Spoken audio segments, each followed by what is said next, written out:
Tem sim, Carla. Eu acho que a gente, para poder explicar isso melhor, teria que descer um pouquinho mais para a educação dos filhos hoje em dia. O que é que a gente tem visto? A geração passada de pais, eles nunca se preocuparam em perguntar se a gente os amava.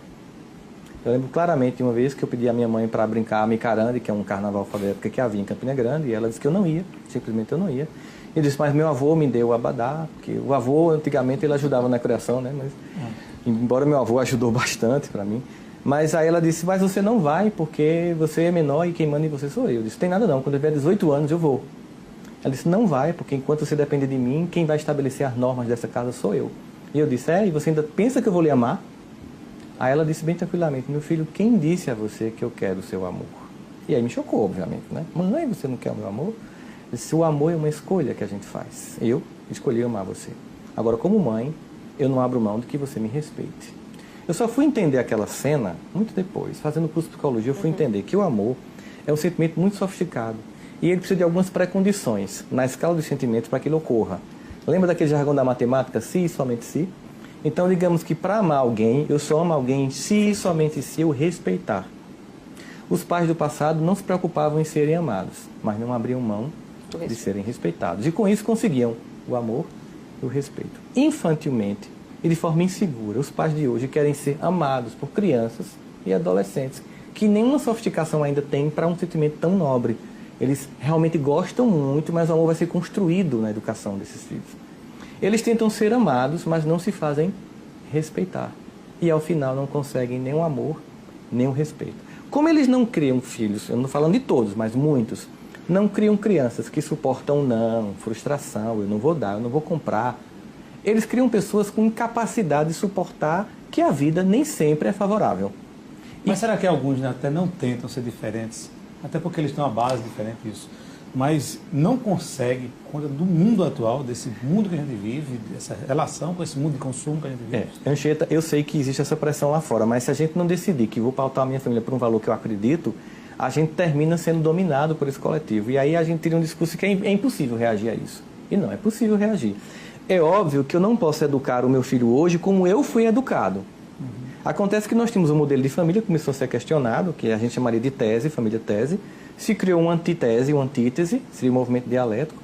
Essa família tinha alguns valores que não eram legais, por exemplo, uma hierarquia muito fechada, pouco diálogo entre os filhos, o pai mal conversava com os filhos, a mulher não tinha espaço. Então se começou a questionar essa família, porque de fato ela tinha defeitos, mas ela tinha virtudes.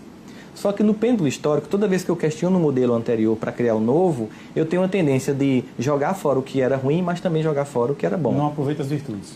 Como a gente sempre diz brincando no comparação, é que como se desse um banho no menino, uma banheira, e depois fosse jogar água suja fora e levasse o menino junto, jogasse fora o menino. Então, aquela família hierarquizada eu abri mão. Aí eu vim para uma família que era repressiva, mas eu criei uma família permissiva.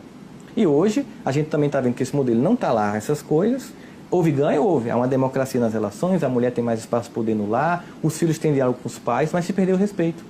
Então, a família síntese, que é a família antiga, tese, a família antitese, vamos para a família síntese, nesse movimento dialético, é uma família em que eu mantenho essa democracia familiar que foi conquistada, é muito bem-vinda, a criança poder se expressar, mas eu trago de volta o respeito, a disciplina, a norma, as frustrações, que eu não posso dar tudo que você quer, mesmo que eu possa.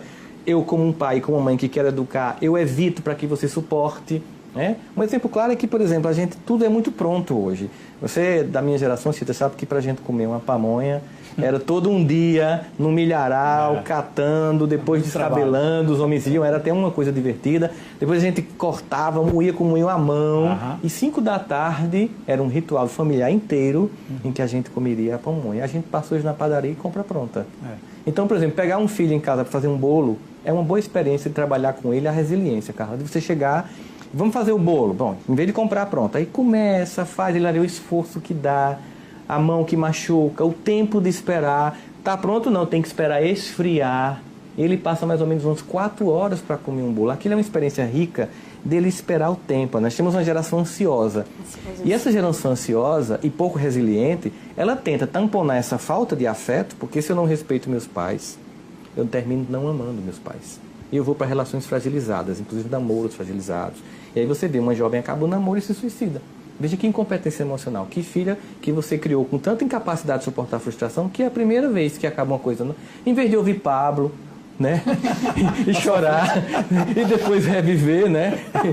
A pessoa vai e se mata. Quer dizer, a gente simplesmente fazia isso, ouvia uma músicazinha, chorava, ficava triste, né? E continuava a vida. Agora as pessoas não podem ter um prejuízo que se destrói. As pessoas não se dão mais ao trabalho de roer um pouco, né? Exatamente.